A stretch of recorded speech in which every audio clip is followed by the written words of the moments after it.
Саламат Мұқашев атындағы Атырау политехникалық жоғарғы колледжі мұнай-газ құбырларын, мұнай-газ қоймалары мен жанармай құю станцияларын салу және пайдалану мамандығы бойынша мұнай-газ саласының жабдығын техникалық қызмет көрсету және жөндеу кәсіптік модулі.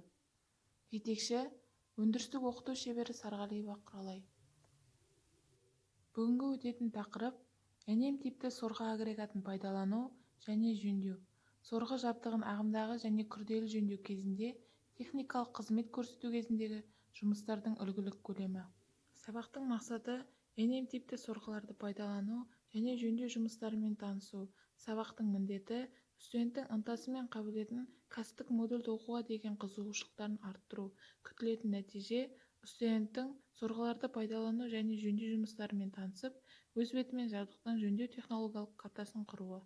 NM типті ортадан тепкіш магистралдық мұнай агрегаттары көрсетілген мұнайға ұқсас мұнай өнімдерін кинематикалық тұтқырлық, химиялық белсенділік және механикалық қоспалар температурасы бойынша тасымалдауға арналған. Бұл электр сорғыш агрегат сорғыдан және жетек қозғалтқышынан, май қондырғысынан ағып кетуді болдырмайтын сору сорғыларынан, автоматикадан және бақылау өлшеу аспаптарынан тұрады.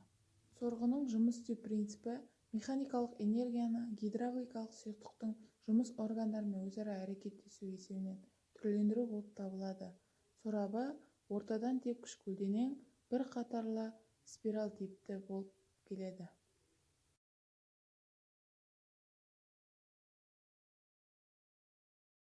Ең алдымен іске қосқаннан кейін агрегатты тыңдау және оның қалыпты жұмысына көз жеткізу, бақылау өлшеу аспаптарының көрсеткішін тексеру және журналға жазу жұмыстары орындалады.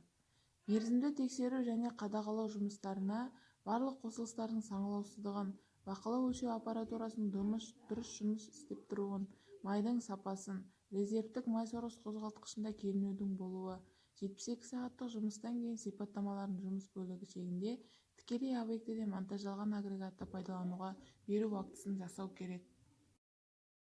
Агрегатты тоқтату операторлық мұнай айдау станциясынан немесе жергілікті немесе орталық диспетчерлік пункттен іске қосу сияқты жүргізілуі мүмкін.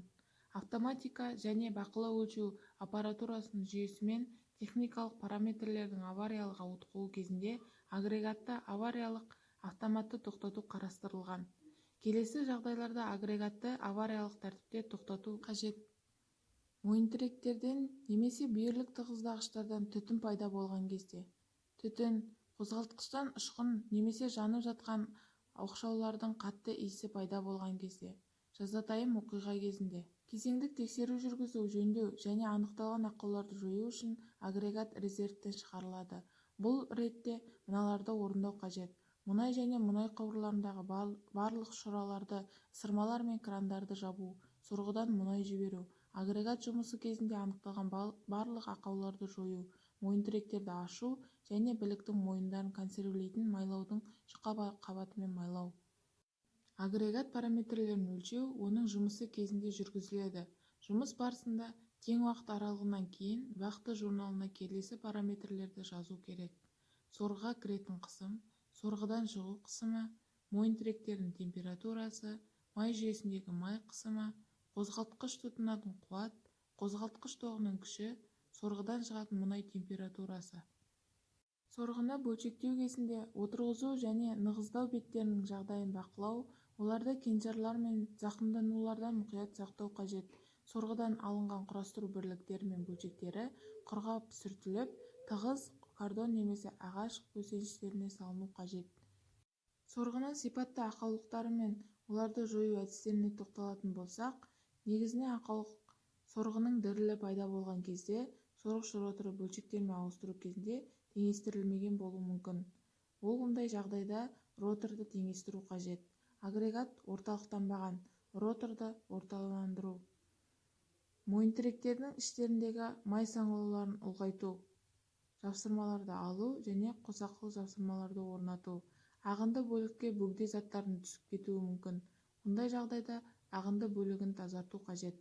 Құбыр өткізгіштердің дірілі пайда болған кезде құбырдың дірілін жою қажет.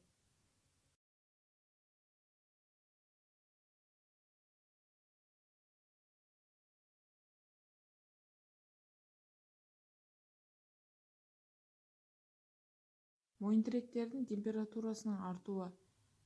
Мойынтіректерге майдың жеткіліксіз түсуі мүмкін. Мұндай жағдайда мойынтірек май кірісінде дроссель шайба тесігін арттыру. Май кірлеген жағдайда май құбырларын тазалау, майды ауыстыру қажет. Шағын майлы саңылаулар қосымша бет бойынша біліктің жанасуы қамтамасыз етілмеген болған жағдайда саңылауды ұлғайту, қойынды білікке салу қажет. 8 НДФ-НМ, 12 НДС-НМ, 14 НДС-Н сорғыларын пайдалану және жөндеу түрлеріне келетін болсақ, сұйықтық айдауға арналған ортадан теккіш бұл сорғылар бір сатылы, корпусты көлденең ажырататын және екі жақты кіру жұмыс дөңгелегі бар резервуардан магистралдық сорғыларға беру мақсатында айдау сорғы станцияларында орнатуға, сондай-ақ теміржол цистерналарын құюға арналған. Электр қозғалтқышының бағыты сағат тіліне қарсы айналу. Бұл сорғы қондырғыларын пайдалану кезінде мынадай негізгі ережелер сақталуы тиіс. Сорғы бірқалыпты және дірілсіз жұмыс істеуі тиіс. Олар пайда болған жағдайда агрегаттың орталықтандырылуын тексеру және ақауларды жою қажет. Электр қозғалтқыштың жүктемесін бақылау. Электр қозғалтқыштың шамадан тыс жүктелу көрсеткіші, амперметрдің көрсеткіштері, сондай-ақ электр қозғалтқыштың корпусының қызуы болып табылады. Сонымен қатар сорғының құрғақ жұмыс істеуіне, сондай-ақ сорғының қысым құбырында ысырма жауық болған кезде ұзақ уақыт жұмыс істеуіне жол бермеу қажет. Бұл сорғының істен шығуына әкеледі. Мойынтіректердің температурасын қадағалау. Мойынтіректердің температурасы 70 градустан аспауы қажет. Тығыздамалардың жұмысын бақылау және қажет болған жағдайда толтырғышты ауыстыру қажет. Сорғы агрегатын тоқтату үшін гидравликалық соққы болдырмау үшін қысымды құбырдағы ысырманы жабу және электр қозғалтқышты өшіру керек. Содан кейін сорғы құбырындағы шыраны жабу қажет. Сорғының ықтимал ақаулықтар мен оларды жою тәсілдеріне келетін болсақ, сорғы сұйықтық бермейді. Ықтимал себебі сорғы сұйықтықпен құйылмайды немесе жеткіліксіз құйылған.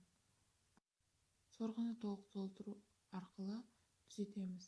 Үлкен геометриялық сорғы сору биіктігі, сорғыны айдау сұйықтығының деңгейіне жақындату. Айналу бағыты дұрыс емес болған жағдайда электр қозғалтқышының фазаларын ауыстыру.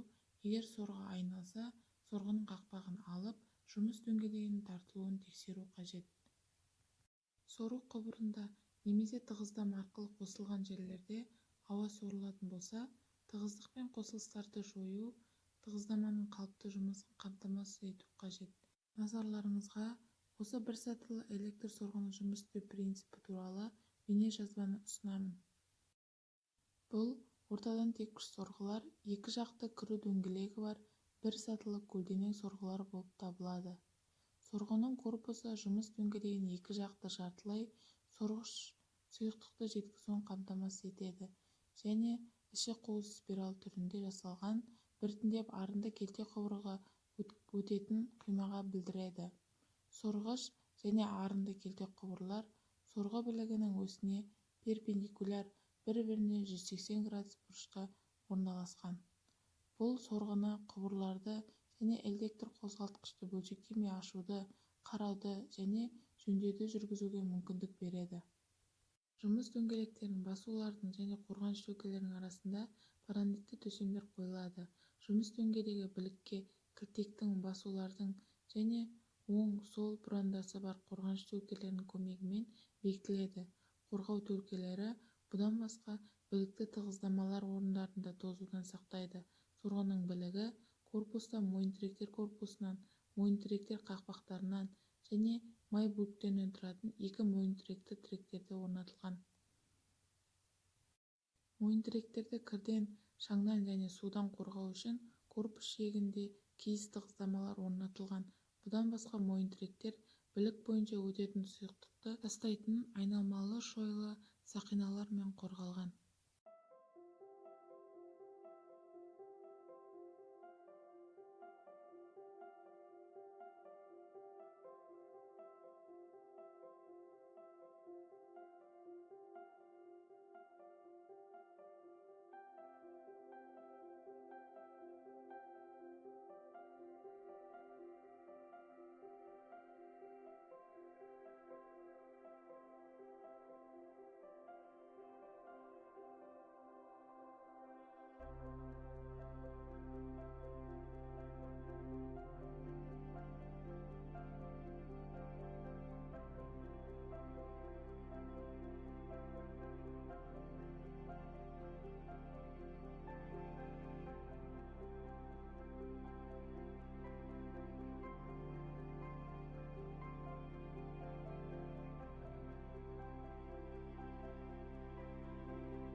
Бүгінгі сабақты қорытындылау сұрақтары және үйге тапсырма.